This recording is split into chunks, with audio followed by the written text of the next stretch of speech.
Well, good evening, everybody. This is John Unell from Schuylkill Haven, Pennsylvania, aka John I Fly. It's Saturday evening, 3 minutes away from midnight Eastern Time. I always end up doing these late for some reason, but I'm feeling at my best, so we're going to give it a shot here. So, I hope everybody is having a great weekend. It's Friday night, actually. And we had some showers come through, and then it got a little warmer. My type of weather, I like it warmer. But anyway, what's happening? Well, I've entitled this Democracy in Danger. But before I share the bad news, let's talk about the good news. And forgive my hacking. Every once in a while I get something in my throat. But anyway, the good news is the president came out today and he talked about the economic figures. And first, the jobs that were created. They have 559,000 jobs are created. And the jobless rate falls to 5.8%. So, obviously, President Biden's doing a hell of a job. And what's also helping is the fact that we have vaccines. A lot of people are getting vaccinated. We have to keep that up because now they're building up immunity to the virus and people can start going back to work. So that makes a big difference. And according to the president, he said today that the signs of further progress are already here for the economy. And that's true. The economy is doing better under Joe Biden. There's no question about it. When Donald Trump was in, I think they credit him for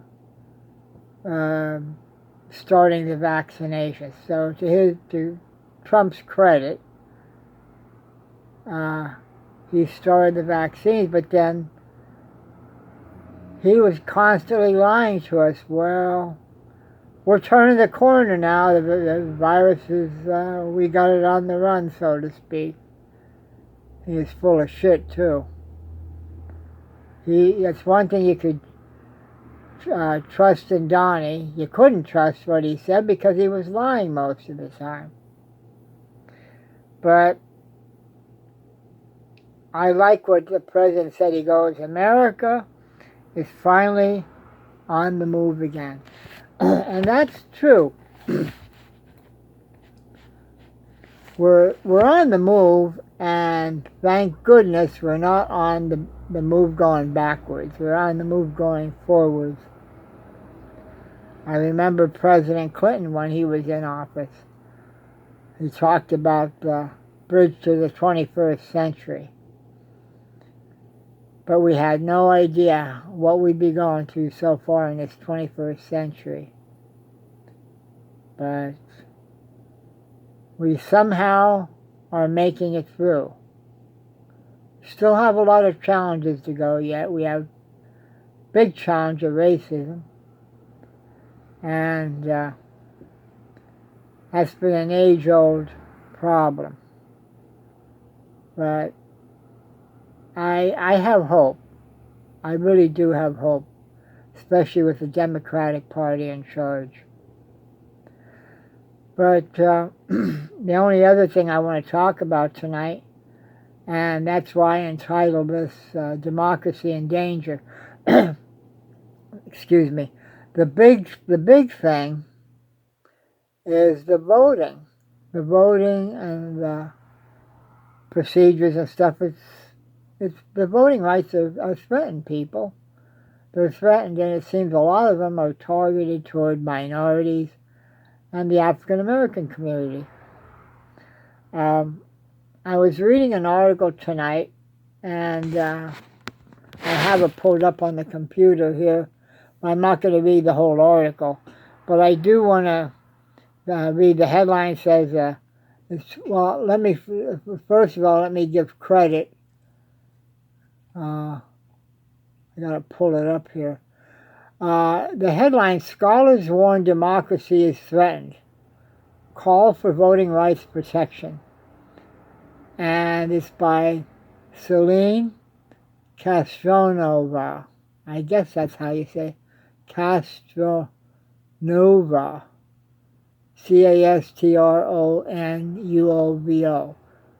And it's dated June the 1st. And they're calling for increased federal voting protections, warning that the U.S. democracy is now at risk with the wave of recent GOP-led legislative proposals across the country seeking to implement sweeping voting overhauls.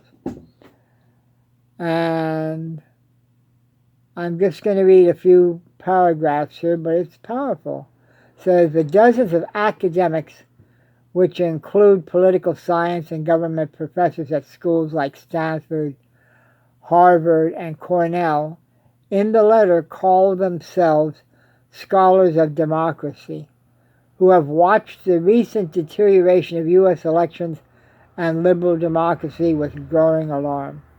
Specifically, we have watched with deep concern as Republican-led state legislatures across the country have in recent months proposed or implemented what we consider radical changes to core electoral procedures in response to unproven and intentionally destructive allegations of a stolen election, they added. And we know who started that. The former asswipe, Donald Trump. And they say here, collectively, these initiatives are transforming several states into political systems that no longer meet the minimum conditions for free and fair elections, the scholars added in the statement, which was published by public policy think tank New America. The scholars went on to say that with these proposed election changes, our entire democracy is now at risk. That's pretty scary. The statement comes amid a series of proposed election changes that Democrats and voting rights activists say will make it harder for minority groups and low-income voters to cast their ballots. Now, this just happened recently. In Texas, State House Democrats staged a walkout late Sunday night to prevent the passage of a sweeping elections bill that would have banned drive-through voting and 24-hour voting and imposed, now get this, in a democracy now, this law would impose felony penalties on public officials who offered mail-in voting applications to voters who did not request them. The signatures in Tuesday's letter wrote, quote, every citizen who is qualified must have an equal right to vote, unhindered by obstruction, close quote, and, quote, when they lose elections, political parties and their candidates and supporters must be willing to accept defeat and acknowledge the legitimacy of the outcome. Well, we know that Donald Trump didn't accept defeat. I mean, after all, he's always a winner. He doesn't like losers. But now the shoe's on the other foot, and Donnie's now a loser. Well, him and his minions, it's passed down to all his minions. And so they're peddling the same lie that he's pushed, and that was that he won the elections and the elections were stolen from him and all that nonsense. The scholars wrote that the refusal of prominent Republicans to accept the outcome of the 2020 election and the anti-democratic laws adopted or approaching adoption in Arizona, Arkansas, Florida, Georgia, Iowa, Montana, and Texas, and under serious consideration in other Republican-controlled states, violate these principles. More profoundly, these actions call into question whether the United States will remain a democracy, they added. Now, that's pretty frightening. The Republicans now, on the other hand, they're saying across the country they've argued that the election bills are necessary to restore American confidence in the electoral system, which was repeatedly called into question by former President Trump and his allies through repeated, unsupported claims of widespread fraud in the 2020 presidential election. Now, I find that interesting that they would say these election bills are necessary to restore American confidence. I got news for them. Americans already had confidence in the electoral process. And if anybody has no confidence, it's the asswipe Donald Trump. He's the one that started this nonsense, and then he even hinted at it when he said before the elections even happened, well, if I lose, it's because the elections were rigged and it was stolen from me. So right off the bat, that should have sent up red flags. But that's what's happening. People, I'm telling you, you have to call your congressmen and senators. Now, of course, I don't have the number here. I'm sure you can Google it. But call the Washington switchboard and ask for your senator, ask for their office, and they'll patch you right through. If anybody watched the Blue Dot in Texas Family live show last night, I did mention the number at some point during the program. So watch that and get the number. And if you haven't already, call your senators. Call that number. One of the people even suggested calling Joe Manchin's office. You can do that too if you want. He seems to be a tough cookie because he's holding up these bills. The For the People Act, I believe that's H.R. 1. And there's another bill too. That we need to push that through. We just can't sit back and let these Republicans try to switch the voting laws, because really what they're doing is they're stripping our rights one little bite at a time. We can't let that happen. So make sure you call your senators, call that number. I know I wrote it down here somewhere, but you can Google also, and they have the number on Google. Just do a search in Google for the Capitol switchboard. Well, I can maybe do that right now while I'm on here. And that way that will save you time.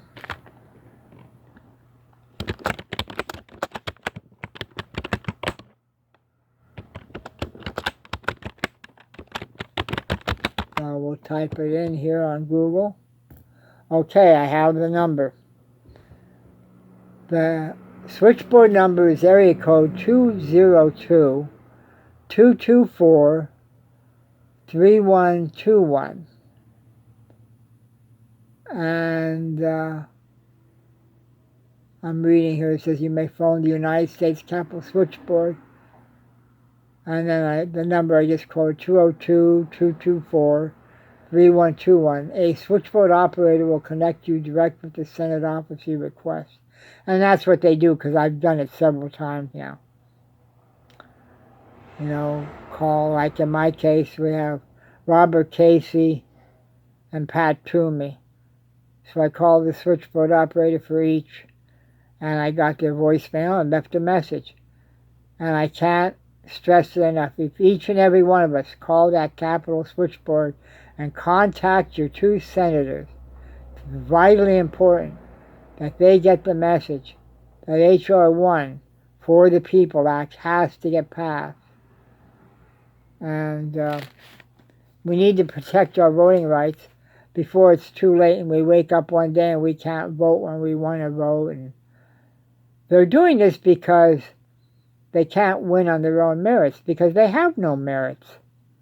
They have no merits whatsoever. All they know to do is to lie, cheat, steal, whatever. And if that's how they can get power, they'll do it. They'll do it that way, but we can't let them. Anyway, that's about all I have for tonight. Thanks for taking the time to listen. You'll pardon me for closing the book here. I always jot down some information and have some comments on it. I wanted to read that thing about the elections. I just came across it a few moments ago, and it's true. It's true. I mean, they're going state by state by state. I think my friend John Brideville mentioned 43 states, that they have like 200 and some bills already set to be voted on or worked on or what have you. And if they have their way, it's going to be awfully hard to vote. And we can't let that happen, people. Call your senators at that switchboard number I gave you. And don't be afraid, write your senators a letter if that's what it takes. Get involved in local politics. Call your local Democratic office. Trust me, they will find something for you to do. Volunteer your services. Donate if you can. And let's get this ball rolling, because 2022 is going to be here before you know it. And we can't let the Republicans take back the House of Representatives, or we are going to be in trouble. So, anyway, that's all I have for tonight. Remember to like and subscribe, and do share my videos. Share it with your friends that are like-minded and want to make sure that we as Democrats hold power. Because the Democratic Party, I don't care, my mom used to say it, but it's the truth. The Democratic Party is for the average person. They're for the working man, not the Republicans. The Republicans are for the big corporations. They're for the money grabbers. And just remember that. Okay? Well, I'm going to leave you go for now. Also, remember to comment too. I'd be interested in hearing what you have to say. And thanks again for taking the time to listen to me. Make sure that if you didn't get your vaccinations, shots, get them. The more people that are vaccinated, the better chance we have of establishing that herd immunity. Because I understand there's a new virus, deviant, that has come out from England. And I think, not positive, but I think France or some other country has it. So we got to get vaccinated. And Joe Biden, the president, he's been doing a wonderful job. But we got to cooperate with him. Get vaccinated if you haven't. I've had my 2 vaccination shots from Pfizer, so I'm good and willing to go. I still take my mask because there are buildings, like federal buildings, and some grocery stores want you to wear your mask, so that's what I do. Anyway, have a good night, people. Thanks again for taking the time to listen and to watch. And you'll be hearing from me soon. In the meantime, enjoy the weekend. It's going to get very hot up here in the Northeast. So don't overdo anything. If you're going to work on your yard, do it in the morning or late in the evening. when it cools down a little bit. I will talk to you soon, people. Have a good night and a good weekend. Good night.